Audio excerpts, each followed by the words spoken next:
What up, y'all? Dave here again, back at the Scattered Chaos podcast room. Super excited to have my guest here today, who I'm going to introduce right now so I don't fuck up his last name. Rick Lechleitner from Blue Badge Coffee Company. Woo! What's up, buddy? What's up? Thanks for being here, man. I appreciate it. I appreciate it. It's Yeah, awesome. so before we get started, I want to dedicate this podcast to Dave Hawes. For those that are following us and know who I am, Dave Hawes has been in the limo industry for, I don't even know, probably 15 years, as long as me, and maybe even longer than that. And unfortunately, we lost him 2 days ago to a massive heart attack that happened about 2 weeks ago. 43 years old. Really don't know a lot of the information. Hopefully he'll come out to give us a little bit more detail. But unfortunately, we lost him. He was a big part of Urban Worldwide. He was a big part of my life as a friend, as a colleague, as someone I can turn to and ask questions about the business. Along with that, he was going to be a big part of our future in expanding our company, which unfortunately we've decided to kind of put that on the back burner out of respect for Dave. I want to give a lot of love to the Hawes family, specifically Mike, who I got to spend some time with in person and over the phone and through text message. The last 2 weeks has been a very bad or very hard time for him and his family. He had to sit by his brother's side. And when they made the decision to remove him from life care, they decided, he made the decision that he was not going to leave his brother's hand unless he had to go use the restroom. And so he did that, and he was there till Dave's last moments. And so I want to show a lot of love to the Hawes family, and may Dave's memory be a blessing to all. And I just wanted to do that because he was such a big part of our company and our family. So prayers to you, Dave, wherever you are. I know you're watching over us, probably fucking making jokes about us and looking down at us, calling us stupid for staying in the limo industry. But hey, here we are. And here we are with Ricky. Thanks, Ricky, for letting me do that. I appreciate that, man. No, I've been following you and I see it, and it's a good ode to Dave. Yeah, and I'm excited to have you here. We don't really know each other that well. No. We've been kind of BSing the last couple of weeks. My counterpart here, Jeff Downs, who's sitting behind the camera today, has been chatting with you, kind of BSing about your coffee and where you've gone, where you've come from. And I thought it would be kind of cool to give you a stage to talk about your coffee, not just about your coffee, about what you've done growing up in the Bay Area like me. So, I mean, all of a sudden we met, and we had like 6 degrees of separation. We had school and wives and other things all that just met up, and it was crazy. It was really crazy. I mean, the funny thing is that we went to your event up in Pacifica, which was a great event, great people, Awesome. Great family. All your friends were super supportive, and we got to realize that we used to work in the same department, kind of had the same experience. Hello. That's first off was fucking crazy. Like, what? Yeah, that doesn't happen. That happened to me. God damn it. Yeah, and I was like, I thought I was the only one. Fucking bastards. Yeah. And then I go home and I'm like, Jenny, dude, we were blah, blah, blah. This coffee, I'm really dope about, I'm really looking forward to building maybe a good business relationship with this guy. And she's like, what's his name? I'm Ricky Lechleitner. And she's like, Lechleitner? I'm like, and I don't think I pronounced it that way. There's not that many of us. No. And she's like, does he have a sister? I'm like, well, yeah. I mean, I met one sister, blonde hair girl. And he's like, I think she went to Mercy with me. I'm like, and she was like, I think he's married to her best friend from high school. I'm like, what the fuck? It's a little crazy. It's a little We had a crazy time there for a second, but we're yeah. good. I mean, listen, it's so funny because this area, no matter where you grow up, and we'll talk about where you've officially grew up, but this area of the peninsula is very small. I mean, there's always like very small degrees of separation between everybody. The schools, the sports, you know a lot of people. Yeah, so tell me, where did you grow up? In Pacifica. Okay. A small part of Pacifica called Valleymar. Went to Valleymar School. So kindergarten through 8th grade had like the same 60 and then 30 kids in my class from 5 years old to 12, 13, and then to Sarah. Okay. So Sarah High School. Jeff's super excited because he's Padres. Like, a Padre. I'm like, yeah, a bunch of... Yeah. A bunch of those, yeah, whatever. Yeah, me and Jeff. Yeah. Sarah Padres. And then at Sarah, we had like I think 10 guys from Pacifica go to Sarah, which was odd, but it was awesome. That's great. But yeah, I had a great time at Sarah. Went to CSM for a little bit. Okay. I was a pole vaulter. Look at Sarah. So wait, I know you guys are like, you guys sure you're not related somehow? Fuck. Question for you. Did you play any sports in high school? So I was just talking to your dad and My father-in-law. oh, your father-in-law. Yeah. And I was a good little athlete, but I was from Pacifica, not San Mateo, so I didn't make some of the Sarah teams. But I still played sports for Pacifica. Okay. Soccer, baseball, basketball Okay. through high school, and then I ended up pole vaulting at Sarah, which was different, right? Pole vaulting. I know. How did you get? Because I had a free period, right? I said, I'm going to play sports, so I had a free period, and then finally at the end of the year, I hadn't made any of the teams, so I'm Right. like, I got to do something. So I went and just messed around on the track and field team and ended up being really good. And then my dad invested time into training, like trained with Olympic pole vaulting coaches and stuff, and ended up breaking an 18-year-old record when I was there. Wow. And look at you. held that record for a little bit after, like 10 years after I graduated, and some other kid broke it, which is awesome. But yeah, we elevated that track and field team That's dope. to new heights during my year. Look at you. And then, so you went to CSM? CSM, pole vaulted there, and then left there and went to Menlo College Business School for 3 years. Played soccer there because they didn't have track and field. I wanted to keep playing sports. So did that, and then They had a good soccer team back then. it was pretty good. We traveled around. It was fun. We got to go to different places and enjoy ourselves, and it was cool to be on a team like that. I'm a big camaraderie guy, so How old are you? I'm the same age as you, 43. That's right. So you probably went to, so you probably knew some of my friends that went there. Yeah. So Michelle Michelle Meehan, she was a basketball player. Okay. And then Bryce Vargas was a baseball player. And that's where they met. And there's a bunch of other people that went there that I knew that graduated with me from CAP and that went there To Menlo? to Menlo. Yeah. So small world. Yeah. That's crazy. It is. So So you went to business school. Did you kind of know that you had this like entrepreneurial side of you? I did. I love that kind of stuff. Okay. My dad owned his own business growing up. He was a contractor. Okay. So I was always, from a young age, around the job site, learning how to do stuff. Okay. And which has helped me a lot in my older age now. Not older age, but as an adult, like with stuff around the house and just knowing how to do stuff, knowing quality control with products and stuff like that. So I grew up in that, but my dad always owned his own business. And so, yeah, I loved that stuff at Menlo. Unfortunately, I went to Menlo and got my business degree, and I'm like, I got to use this degree that I just paid all kinds of money for. Sure. I have a lot of family in fire. Okay. So it was kind of like, you're going to do fire. So I went and did EMT school. Okay. And graduated from that. But then I decided, you know what, I'm going to use my business degree. I'm not going to do fire. Sure. What a mistake as a 23-year-old. I should have done fire. Right. Yeah. I'd have 20 years in. Right. But I know I didn't, and I went and worked for Wells Fargo. Okay. So I did that for a few years, 8 years, moved out to Arizona, Nice. bought a house out there as a 24-year-old. Amazing. That was a good investment and good learning experience for me. Where in Arizona were you? I was in Scottsdale. I was in the heart. Dope. I was in the heart of the fun. Yeah. Great 4 years of my life. I learned a lot, and then but I ended up moving back. I moved back during 2008, so it was the financial crisis. Yeah. Terrible time. Ended up going into a bunch of debt. Losing my house, got foreclosed. Ruined my credit. Like a lot of people. All that shit. Yeah. Anyway, I ended up owing like a bunch of taxes because what they do is they take your house, the difference between what you owe and what it sold, or they took it back for, and they charge you that amount of money as income on your income. Yep. And then you pay the taxes on that. So I got fucked on that whole thing as a kid. And but I never gave up. So I mean, I take pride in the fact that I went through all that shit. Yeah.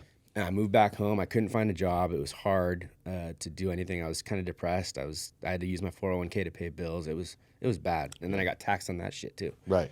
But I fought through it and never like claimed bankruptcy or nothing like that. Paid off all my debt, and then look where I am today. I'm like, I learned a lot from that, and Sure. and built character. And Yeah, I mean, listen, dude, if I fucking look back and think about all the mistakes I made and where I'd be financially, I mean, knock on wood, I'm happy. I'm doing great. But like, I probably would be double than what I am right now. I mean, as a 28-year-old moving back home and being like $250,000 in debt and going, what the fuck? And I can't find a job. I'm like, what am I going to do? Yeah. But I just fought my way out of it. I'm actually, I'd known my wife for a long time, but, you know, we started hanging out, and she was a big part of like pulling me through and just being positive with me and believing in me. And then, yeah, we started dating, we got married, and together we've just grown and built a great little family and businesses. And So you guys rekindled, I mean, because you obviously your I sister. knew her. No, yeah, I mean, hey, it was a rule. Right. You don't mess. You don't mess with your sister's especially her best friend. No, that's what you never do. You know, because in high school and stuff, it was like. Bad juju. I'm not talking about juju, your daughter. I'm just saying juju. Yeah, but but I'm like, as an adult, like, this isn't just high school stuff anymore. Now we're an adult. We have a serious relationship, and it ended up working out. We're awesome. So and we've been together like 12 or 13 years now. 12 or 13. Okay. And been married 11. You guys got a kid? We have 2 kids, Names? 7 and 8 years old. Raya is my 8-year-old little girl. She's beautiful, phenomenal. She's a little daddy's girl. She loves daddy so much. Saw it. Ricky's a little stud. They both had their first soccer tournament last weekend. Oh. And so, and Ricky had a couple goals. Got them on tape. It was awesome to watch. Nice. Proud of them both. But yeah, they're great kids. Couldn't ask for anything more with those 2. So you came back home, worked through the debt. Mm-hmm. Working at Wells Fargo at the time. Still. So I was at Wells Fargo. Went to like Chase just to try to get the same type of job. Sure. And then I worked for Wells Fargo, and for a little bit. And then my uncle, through the years, had gotten me jobs in the beer business because he worked for Montegrano, which is South City. Yeah, right here. He was with them for 35 years, just retired a few years ago. Anyway, he got me a job for Firestone Walker Brewing Company, which is out of Paso Robles in Central Coast. Yep.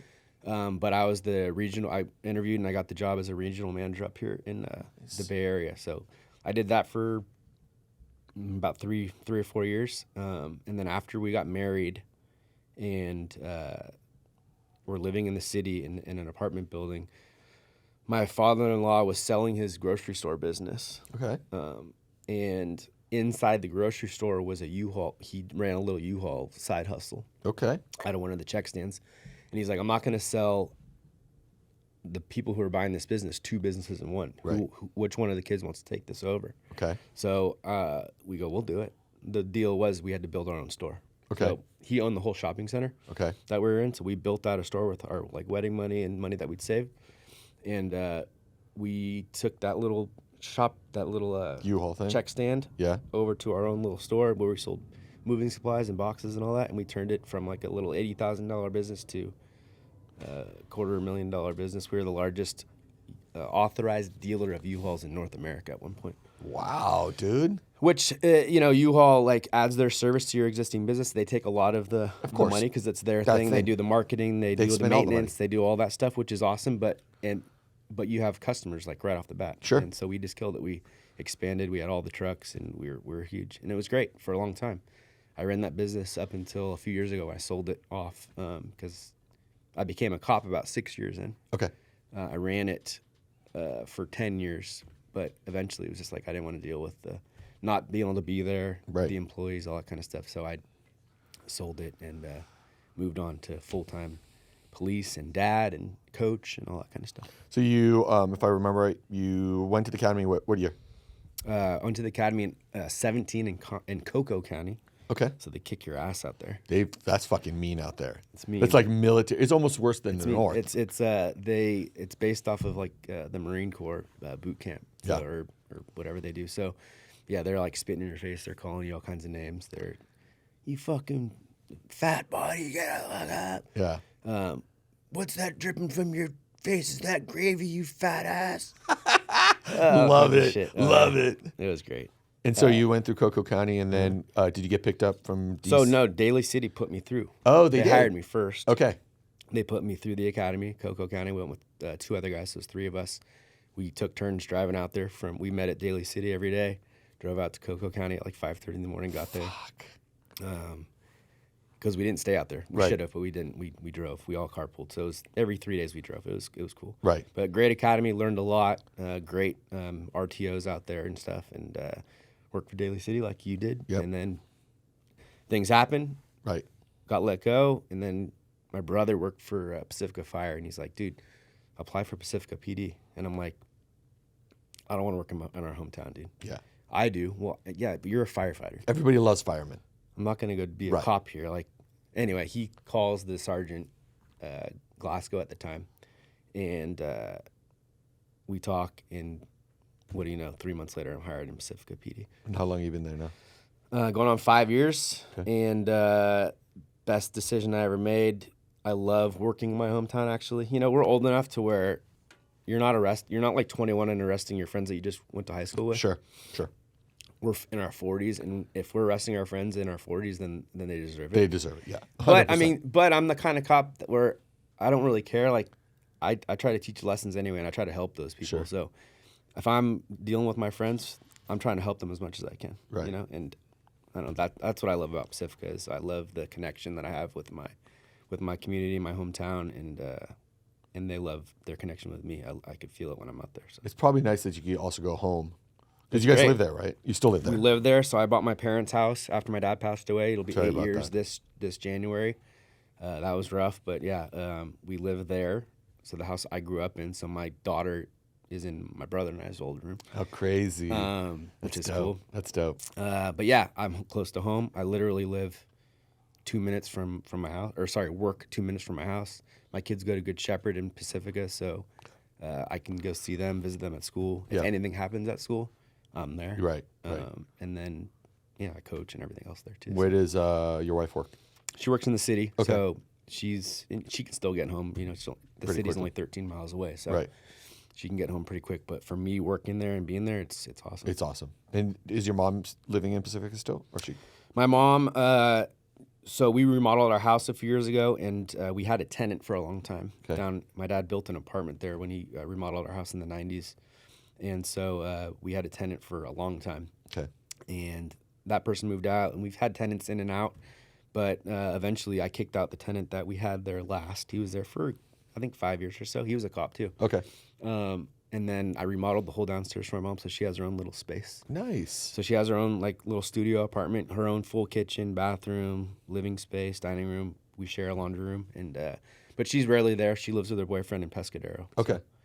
So she's doing But good. yeah, she's doing great. Great. Her boyfriend actually is the owner of Nick's Restaurant, where we were at. Oh, really? Yeah. Oh, Chuck. small world. And, That's cool. But they grew up. You know, my mom grew up in Pacifica too. Oh, really? Yeah. Oh, so, shit. Okay.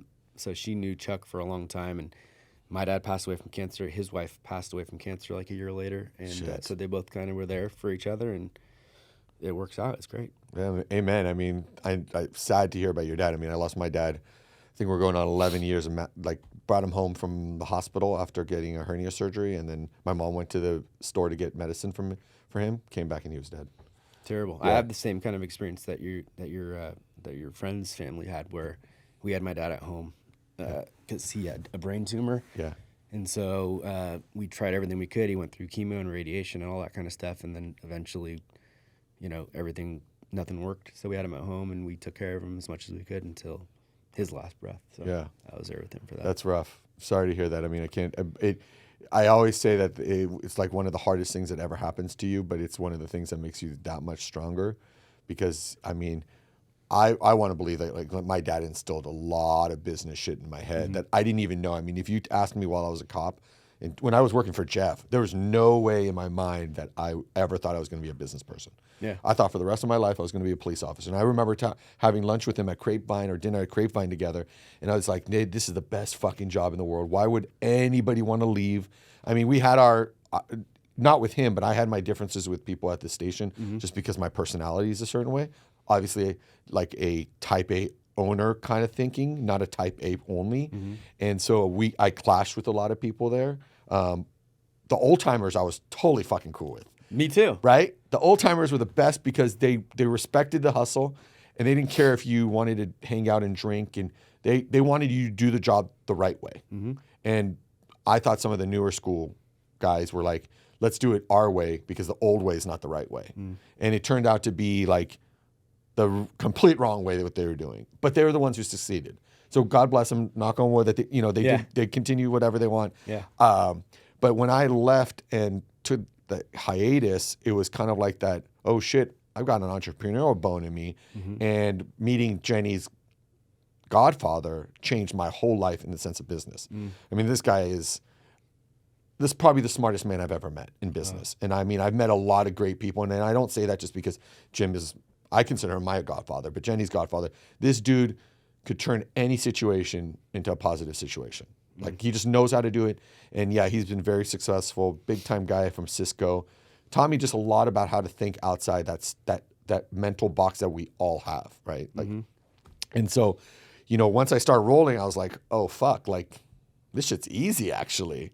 But it was kind of like my dad was still around. I was battling my dad, and he was, running the family business. Dad wants to still have some control while he's sitting at home playing on his computer or video game, watching Israeli channel, one of the two, one of the three things. And I say this with a lot of respect to my father. The best thing that happened to the business was that my dad stopped working in the business. The next best thing is that my dad released control of the business. And he released control basically when he passed away. Yeah. And that sucks to say, but it really is how things work when it comes to family businesses. And you obviously being around your dad's business, you probably saw your dad liked it a certain way. That's why he was successful. Yeah, and I learned from my dad, he was great people person, friendly with everybody, known throughout the Pacific community and the peninsula as well. Yeah. Did real estate too, so he knew everybody. But he was so nice and gave so much that he got taken advantage of a lot. So one thing that I learned from him is that shit. Like, don't get taken advantage of. And I learned a lot of, it's sad. Like, he was great. He made a lot of money and did a lot of great for the family and stuff like that. But he had made a lot of mistakes and a lot of shit that I always vowed I'm not going to do. And so I learned a lot of negative shit from my dad and what not to do in business. Yep. But I did get the personality and stuff from him. But the reason why I became a cop is because I'm like, my dad left my mom with nothing. By the time he died, he didn't have anything. The business, it lasted for him for 30 something years. Right. But then now, from then on, there was nothing. So I'm like, I need something to fall back on, retirement, stuff like that. So that's why I did it. Now, I have that bone in my body too. And so I've always had the itch, even as a cop, even though I love what I'm doing. There's something else I could do. And so here we all are. of a sudden we launched Blue Badge Coffee. Yeah. So talk to me about that. So tell me, what the inception, why coffee? Yeah. I mean, kind of give me the background. So I've liked coffee for a while. So I ended up, just getting into coffee, learning about it, the different roasts, the caffeine, the this, the that, the origins, where the beans around the world, stuff like that, and just started liking good coffee. But I don't know. I didn't really know. I didn't think I was going to do a coffee business until I was sitting down one day with one of my beat partners. We're at a coffee shop and we started talking, and it just came up like about owning a coffee business, and I'm like, well, I was actually, so let me go back. I had just done peer support. I got nominated as my peer support person for my department. 2 guys got nominated by our peers. I was one of them, which was really That's cool. Awesome. That my peers nominated me to be the peer support person. Sure. Amazing. So I started going to peer support classes and all that kind of stuff, and quickly realized the awareness is not out there enough right now, and so we're working on that. And the funding. If you're not in a big department or a big sheriff's office, or you don't have the funding. You don't have the grant money. You don't have the funding personally within the department, within the city. There's just a lot that needs help with that part of our profession. So anyway, we're talking. I love coffee. I did the peer support thing, and at the same time, I don't know have you heard of 75 Hard? Of course. Okay, I think I talked to you about it before. Yeah, we talked. So I was doing 75 Hard also, and it's a mental health kind of program, a mental awareness program, mental strength program. And so I'm doing that. I got nominated as the peer support guy. We're talking coffee, and at the same time, like I'm feeling like I could do anything now. I'm confident. I got the self-esteem, and I'm like, I could do this. So I talked to my wife's cousin Tammy, who she does art and design and stuff like that. So I talked to her. I give her like the concept in my mind of what I want my logo to be. She does it, and so I keep talking, and finally I'm like, I need to put this shit out in the world. Right. I can't keep talking about it. Yeah. I gotta make this real. So I put it out on Instagram. I went Instagram official in like June. Okay. Middle of June, and right away, and I put coming soon and like put some music behind it. The basics. And everyone's like, how do I support you? I want to support you. Where do I buy your coffee? This is awesome. I want to support the police and blah, blah, blah. Had like 100 and something, 200 followers right away. So I'm like, shit, I got to get moving on this. Right. So right away I started doing research. You know, met a roaster, met with a few, but one actually gave me the time of day and gave me like a full day set just for me. Wow. To kind of meet her, go over how she roasts, meet some of her top clients, taste the coffee, do a blend, all this kind of stuff. It was great. She was awesome. And we just meshed. And I told her, like, I'm not going to be someone who's just going to roast, 50, 100 pounds of coffee a month from you and be this small little thing. I go, I'm going to be fucking nationwide. We're going to be huge. Right. My goal is to make the best coffee and get it throughout the country and raise millions of dollars for Pure Sport and Wellness. So I need you to like give me, your word that you're going to be on the ride with me and we're going to fucking explode. Do this. Yep. And she's like, I'm down. Okay. All right. So anyway, we did that. I got the website going. I got the logos out there. I got the merch. And August 15th, I launched and it just took off. And boom, we're here. You're here. We're 4.5 months later. We're doing really well. I kind of get like a little down on myself when I say I'm not growing fast enough or whatever. But then I start to visualize and realize like what I'm doing, and I'm touching a lot of people. Yeah. Through Instagram and Facebook and through Google and through just coming out and doing stuff like this. Sure. And getting the awareness out there. Right. And my goal is to raise $1 million within the first 3 years to Pure Support and Wellness. Okay. And I'm only 4.5 months in, so get ready, world. Yeah. Blue I mean, listen, I think first, congratulations. Thank you. I mean, we were at the event and I don't even drink coffee, and I loved it. Yeah. Loved it. I loved it. Even at that point, I bought 25 bags for some friends of mine that I went to go visit, and they have like raved. So I told them, if you're going to fucking drink it, you got to take a picture and put it on Instagram, tag. And so you probably hopefully going to get some followers soon for that. Yeah. The thing is, I think what's really important is the reason why you're doing this. Mm-hmm. I mean, granted, we're all in business to make money. Of course. Right? I'm not a nonprofit. Right. I'm a for-profit. You're a for-profit business, and that needs to be understood. Yeah. But the fact that you're taking out of your own profit and putting it into something that's so fucked up right now. Mm-hmm. I mean, you talk about mental awareness not being prevalent in law enforcement. I think that it's been like this for years, right? I mean, the thing was, so you go through something, right? Tough it out, suck it up, Yep. Get the fuck back on the street, right? That's exactly what it is. But that's nowadays. It's like, no, we need to fucking make sure these guys are okay. Right. You put them back on the street. That's the whole point. It's like you put them back on the street and they're fucked up. Right. They're gonna make up a fucked up decision. 100%. And so my goal, and I was just talking to someone about this earlier. My goal is to help with that. Get them when we talk about wellness too, it's not just the mental wellness. It's physical. It's physical too. Like, let's get you working out. Let's get you on walks or rucks. Let's like where you can go out there and like visualize things and free your mind and just feel good. But then also have the mental side of it too. If you have to talk to someone, talk to somebody. Right. But having a mentally and physically strong cop who's in shape and who feels good and can make good decisions is good for the community. 100%. Right. And so if we have that and we have that good for the community, then the relationship is going to be better, and then it's just overall better for everybody. Right. And so if you can't get behind that, like, because I talk to people about, hey, you're going to do this cop thing like with coffee, but if you do like the police thing, you're going to like cut out half of your clientele. I'm like, no, listen, this isn't like Republican, Democrat. This isn't left or right. Right. This isn't any of that shit.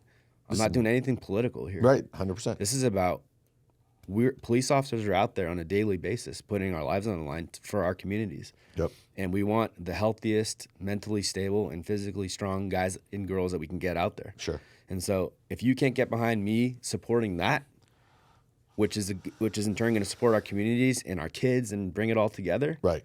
then I don't want you as a fucking customer anyway. Right. And I think, there is something to be said about that. When you see Blue Badge, the first thing you think is Yeah, for cops, sure. right? Like that's just inevitable. But the story behind it is more important than what the logo shows. Mm-hmm. And I think that's sometimes where brand is hard, right? Because at first look, you look at your logo and you say cop automatically. Yeah. But the story, as you're talking about it, is very true. It's the fact that, we're in a time right now over the last probably 5-7 years where cops have been victimized for no reason. They've been vindicated on some stupid shit and there's been problems too. Don't get me wrong. There's some cops that deserve to get the punishment they get. But I would say 95% of them are out there for one reason only, or maybe two reasons. One, they want a good paycheck and a good benefits. For sure. And two, they want to go home just like they want everybody else to go home. So if they go home, guess what? Everybody else gets to go home. Yeah. Right? And the mental awareness part of it, I think big ups to Pacifica PD for doing that and having your team, vote you into that, in the sense that having somebody who could be that voice. And I think as departments and chiefs get used to the word mental health, it's not going to have that stigma of like, oh, it's a problem. It's not a problem. It could become a problem. Having somebody to talk to doesn't make you weak. And in fact, it actually makes you stronger, because then you don't have that weakness down the road. Exactly. And our chief is completely on board. We have a new chief. She got here earlier this year, and she's amazing. Chief Sarah Sua. So she is an awesome leader in our department. She's fully on board with peer support and wellness. And she had a lot of stuff to do when she first got there. We're just starting to really pump up the peer support and wellness and get the more people on our team. Yeah. With our size of our department, we're not too big, but we need a few more people on the team, and so we're building that up, and we're really going to start focusing on training and just making everyone aware.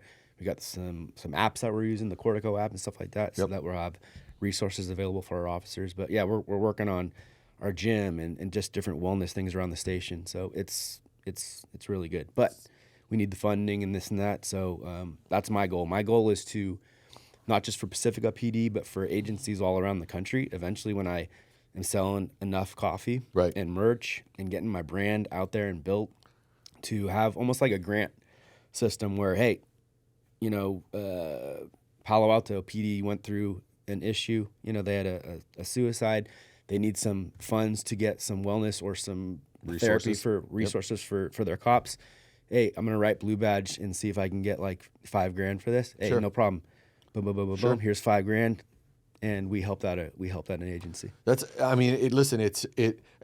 kind of why, I started Urban Paws, is because I just felt that there was not enough of it out there. I mean, everybody wants a service dog. And there's just not. Look at the VA. The VA is a joke. Oh, yeah. I all due respect to them, they're doing the best they can with the support they get from the government. But it's not the VA's people that the problem is. But that's why I started Urban Paws, is because I just felt like there was just not enough support for that. And unfortunately, we lost an officer, a sergeant from EPA recently, which really sucked. He took his own life for whatever. With still no idea why. But first thing I did is I picked up the phone, called Heather, and said, Heather, do you need a dog? I'll bring a dog. If I can't come, I'll send Jeff with my dog. Because my Zero was with Jenny at the time because I was traveling. And, somebody already had stepped up, some warrior hero. I don't know but they were there to support. And that's kind of why we are doing Urban Paws, is because it's not just about, why Zero stays with me is, do I need him as a support? Yeah, of course.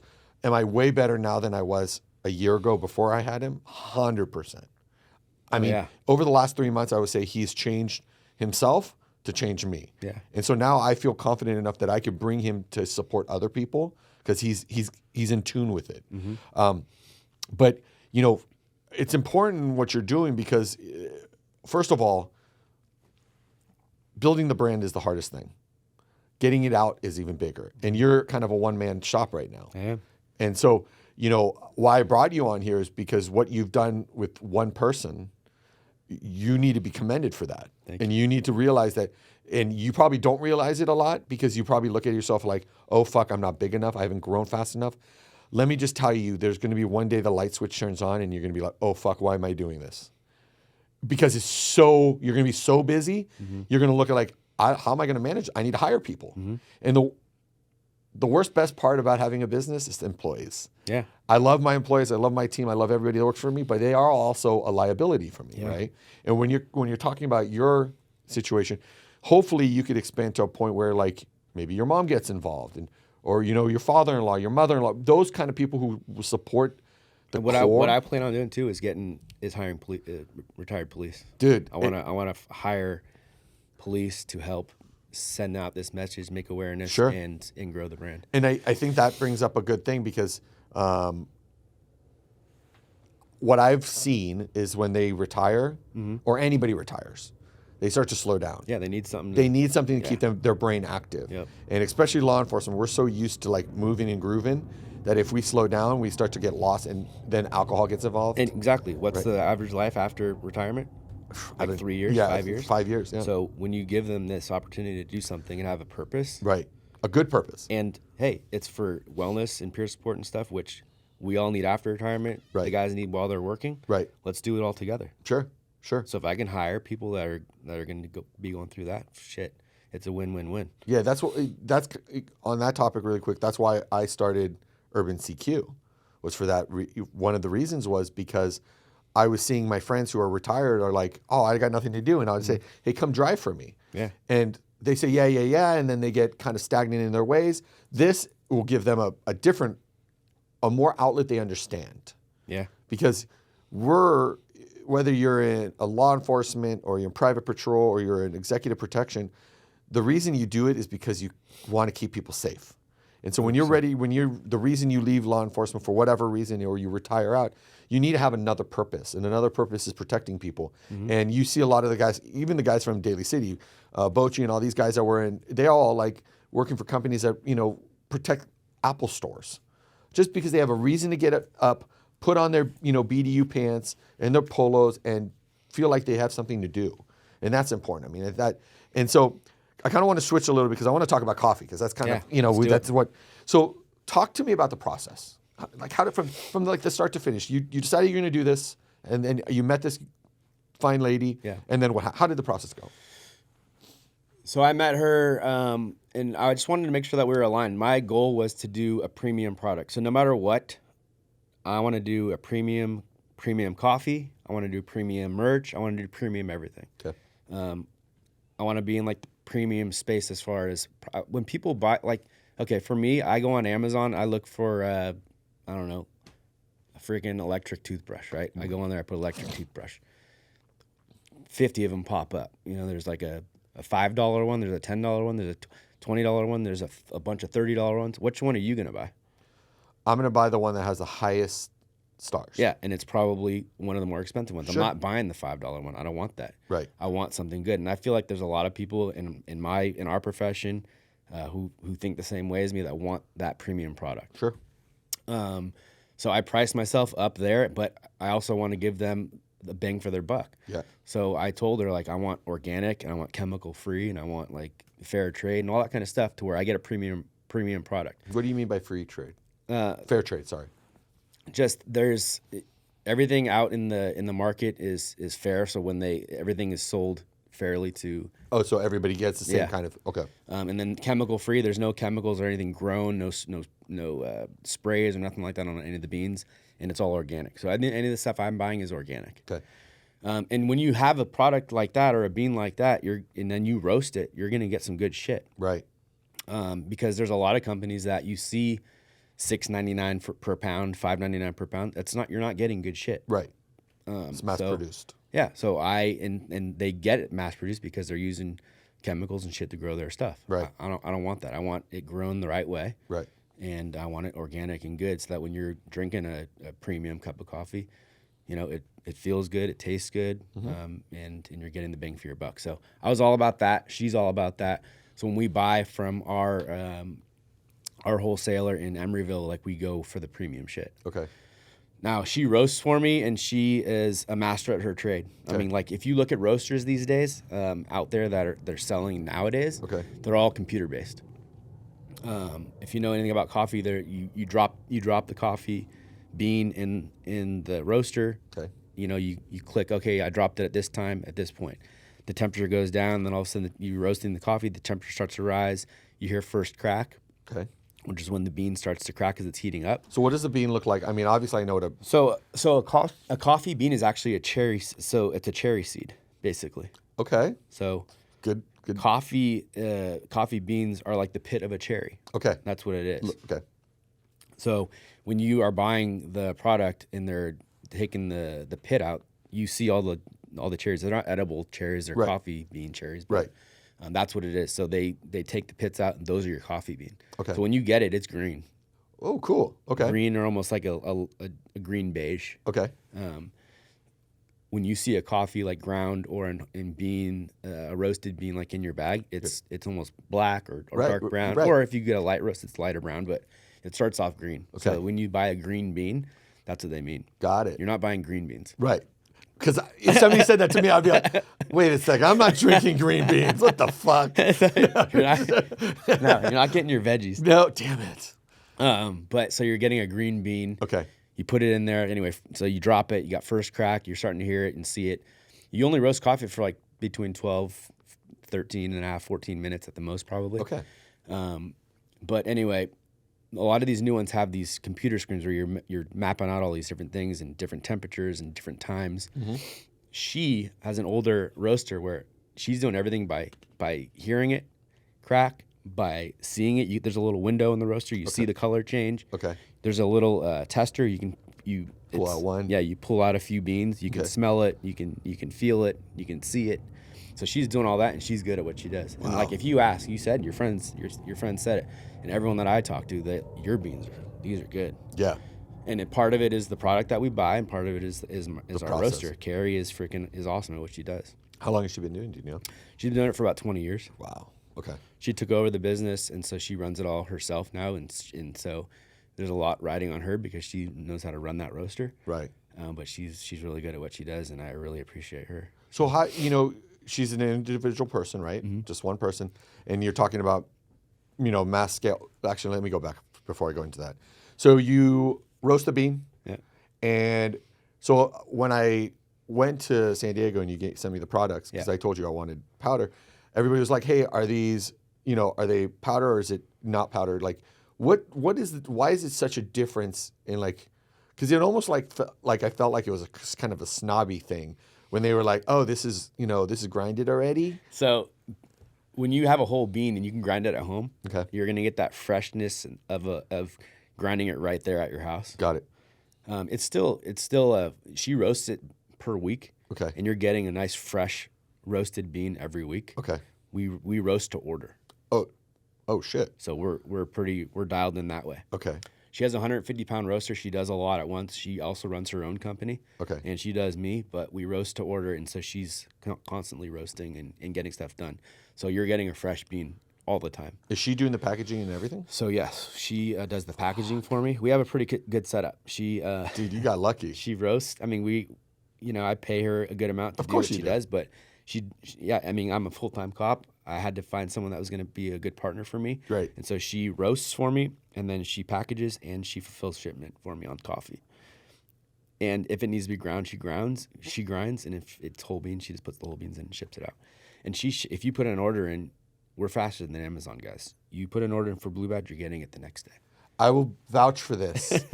I will vouch for this. I heard 25 pounds, 25 different bags, and we got it in 2.5 days. In San Diego. In San Diego, which is fucking pretty amazing. Yeah. I mean, when my friend called me and said, "Oh, I have it," I was like, I just literally ordered this shit. And I texted you, were like, "Hey, did you receive it?" I'm like, "I don't know yet." Yeah. And then like not even a day later, I got the information and I was like, "Yep, I got it." And he was like, I was like, "How in the fuck do you do it so fast?" So we're dialed in together. I'm telling you, we work well together. She's amazing, and so so we get the premium product. She roasts it. She does so you mark on my website. If you want whole bean, you get whole bean. Okay. And I have 3 different grinds. I have so espresso Okay. is a finer grind. Everybody out there, so espresso is finer. So the water touches more of a finer ground bean. Okay. Think about it. There's more pieces, so the water's touching more pieces of the bean, right? Okay. So and an espresso pushes that fresh coffee or espresso right out of the machine. Okay. A drip coffee is a little bit more coarse, it's going into a paper or metal filter. The water's dripping in. It goes into your coffee pot. Okay. So it's a little bit more coarse. And then a French press is even more coarse because you're putting it into like a metal filter And then you're pushing it through. Right. So you want it to be a little bit more coarse so that the grinds don't go into your coffee. Got it. So there's three. So I sell 3 different grinds or coarsenesses on my website along with the whole bean. So you can pick whatever you want. And how many different? Right now I have 4 different. So let's talk about that. Yeah, I have 4 different coffees. I have a Mexico. So I named them based on where I get the beans from. So Sure. I get my Mexican or Arturo bean from Mexico. So I named it Mexico. Okay. Super easy. Yeah, People wow. were like, do police names. And I'm like, I could do police names, but not everyone's going to know that. Right. I am doing, do have a lot of police followers or police family followers, but not more than everyone that. will. It's Not more everyone than will. It's about wellness and everything else. So I Sure. want to be able to appeal to the masses. So Right. I just kept it simple and did Mexico. Okay. I did do my light, medium, and dark roasts are day shift, swing shift, and graveyard. That is a great. Yeah. And yes, I do have blends. So let me get back to it. So I have so my light roast right now, my day shift light roast. A lot of people get it mixed up because they think that it's called day shift. No, day shift is the roast. It's a light roast. It's called Costa Rica. Okay. The Costa Rica single origin bean. That is my one light roast right now, my day shift. My swing shift is my medium roast. Okay. That's Mexico. Okay. That's the Mexican Arturo bean that I have. And then my dark roast or my graveyard is my France, which is a traditional French roasted coffee. Okay. And then I have a special blend. So what I did for that was I had, with Carrie, made a few different blends when I Okay. first met her. I brought them back to my house. I had like 8 friends over, and we did a blind tasting. Okay. I made pots of coffee with the different blends. I had little notes with my little logo on it. I had everyone to do like what you tasted, what the smell was. Was it bitter? Was it acidic? Did you like it? Did you want to add cream or sugar? And they had all Right. these notes. Anyway, I went over, long story short, I went over all the notes at the end, and we picked this certain blend. Then Okay. I went on Instagram, and I said, we just picked the blend. This is what it's going to be, but I need to name it. You guys, what are we going to do? Let's name this thing. Okay. So I gave everyone kind of different options, and we came up with the Rookie. So the Rookie is my signature proprietary blend that we started That's off dope. with. That's So cool. so right now I have 4. I have the Rookie, Mexico, Costa Rica, and France. Okay. Hopefully in the new year, because I have 16 ready to roll. Okay.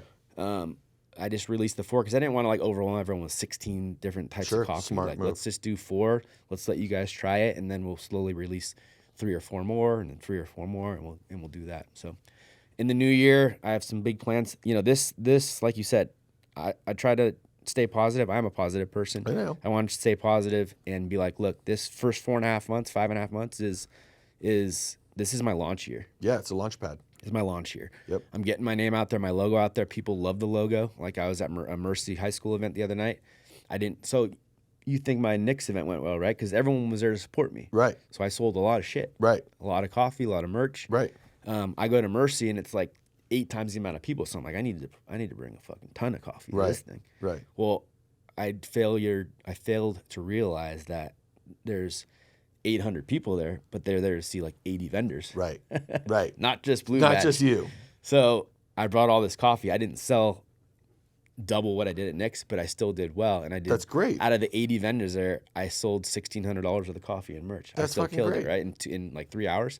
So anyway, it's doing well. This is my launch year. I'm trying to build the brand, build the logo, get the awareness out there for peer support and stuff. And then next year, my plan and my vision is growth. Yeah. And to release some new coffees, get some more merch out there, do some more events, do some podcasts, visit police departments, visit agencies around the peninsula, really grow Pacifica, Right. get into maybe a few retail spots, but mostly direct to consumer to where my profits can be high and I could donate more to Sure. peer support and wellness. So we'll see. 2024 is going to be the growth year for Blue Badge, and I know we're going to kill it. So have you been thinking about how you plan to, or do you have a roadmap of what you're planning to do to get to that place? I do have a roadmap. What's that? Your website. Oh, I can't see that far, dude. He doesn't have his glasses on. My website is www.bluebadgecoffee.com. And we're gonna do that anyways at the Yeah. end. Come on, man. Rookie move over there. on, dude. I already had this in the back of my head. I know you do. mean, We're Padres, dude. Come on. Always thinking. Yeah. One of the things that I've learned over the course of the last 15 years of running the company is, in the first 10 years, I didn't have a roadmap. I just kind of let it do it in my head, and knock on wood, it worked. Yeah. Doesn't always work. And so I always recommend people I talk to is build a roadmap. Yeah. You're gonna come to a point where you're gonna say, first of the year I want to do X, and then off X what happens. Yep. And then you have Y. A, B, and C, and have your roadmap so that you have something to look at. Yeah. Because the thing is, and I don't know about you, I put everything's in my head. I'm suck at writing things down. If it wasn't for Rodrigo, I probably would forget everything. So going through this program, Yeah. 75 Hard. So it's a Live Hard program. I never really got to talk about it, but Yeah. the Live Hard program is a year-long program. Okay. There's 4 phases. Okay. The first phase is 75 Hard. It's for 75 days. Right. Then there's 3 additional phases: phase 1, phase 2, and phase 3. It's 4 phases, even though there's phase 1, phase 2, phase 3, because the first is 75 Hard. Right. So for 5.5 months, phase 1, phase 2, and phase 3 are 30 days each. Okay. So for 5.5 months out of a 12-month year, Right. you're on program.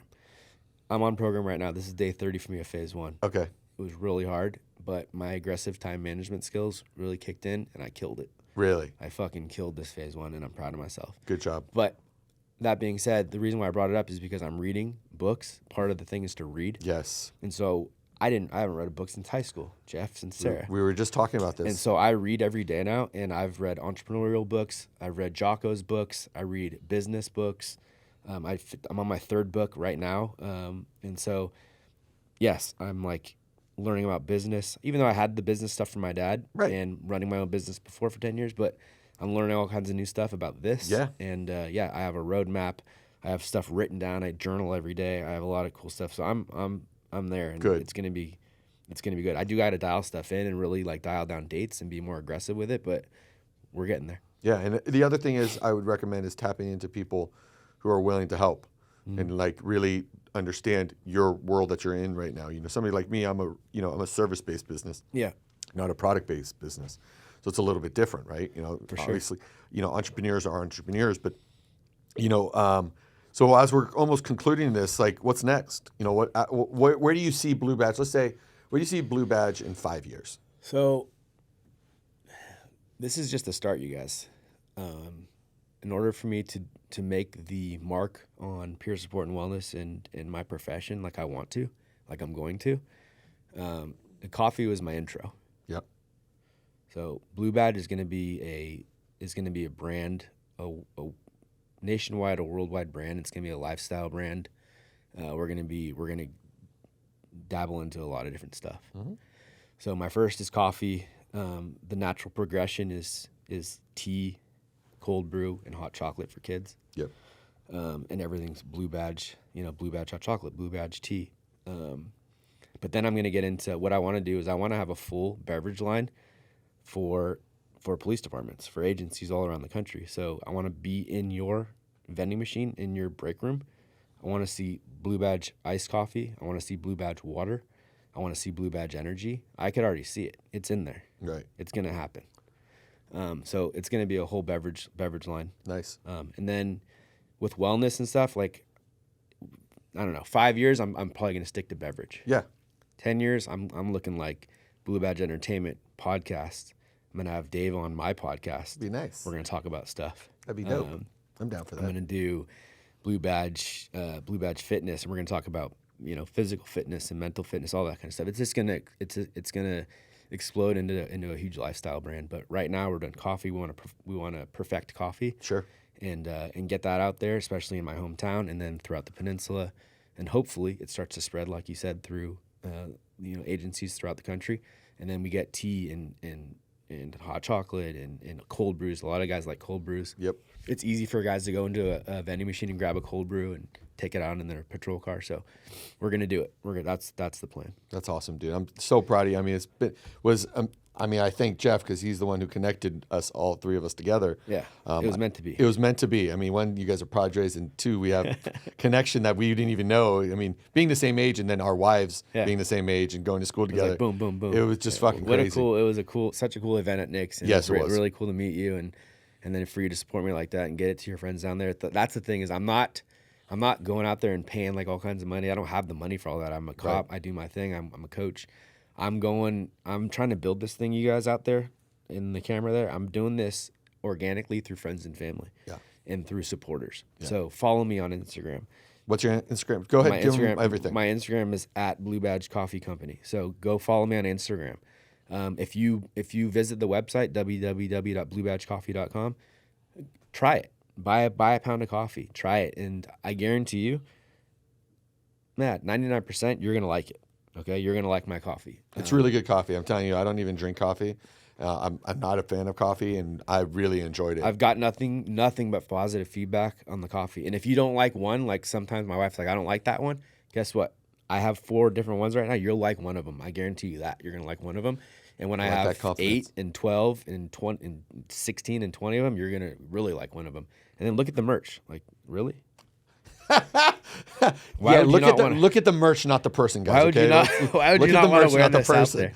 That's awesome. That's great. We got cool stuff. I try to get just like I want premium coffee, I get premium merch, and I'm trying to get as much American-made stuff as possible. So I'm trying to keep it in this country, keep it local, keep it premium. But yeah, anyway, so if you like it, go support it. Go buy a bag of coffee. Try it. Tell your friends. Post on social media. Yep. Like, tag, share. I'll shout you out. Like, I'm going to start doing some things on social media where if you get 5 friends to follow, I'll send you a free this or free that. So we're going to do some little cool things like that. But like I said, I'm growing it organically. I need all your help to be able to raise as much money as I can for peer support and wellness and to get the awareness out there. It's not just about the money. It's about awareness too, and sharing it, the stories, and telling people about what's really going on. Yeah. So I'm all about all that stuff, but I can't do anything without the help of my followers, my friends, and stuff like that. So let's do it together. Yeah, I got to say, amazing brand, amazing idea, the history, the story, everything about it, and you being involved in law enforcement. Yeah. You are a testament of what hopefully you never have to deal with down the road. Yes. And though you're preparing yourself now, which is exactly what we need to be doing for officers, so that down the road we don't have problems. We don't need more problems. No. We need to figure out the solutions now, be proactive, and that's what they tell us. When we're in the police academy, you got to be proactive, not reactive. And so sometimes our job is reactive, but for the most part, we want to try to be proactive. And if we can do this with the same to help our officers, our firemen, our first responders, our vets, we're going to be so much better on it. And me and you, we're 43 years old. We got another 30, 40, 50 years of our lives still. Hopefully 40 years. That's like 93 would be I don't know. dope. We might be going to like 150. We'll see. Okay, we'll see. I mean, it might be the coffee that makes us do that. We'll see. Hopefully. Ricky, dude, awesome. Thanks for coming on board. I appreciate you. I thank you. Appreciate you putting me on a platform like this and getting my brand out there, because this is one of the ways we're going to get people to recognize the brand. Yep. Buy the coffee, try it, and talk about it. So I really appreciate it. Of course. And we're going to be linking all their websites and social media on YouTube. Again, thanks, everybody. Thanks, Ricky. Thanks for being on Scattered Chaos. We'll see you next week with another guest. BlueBadgeCoffee.com.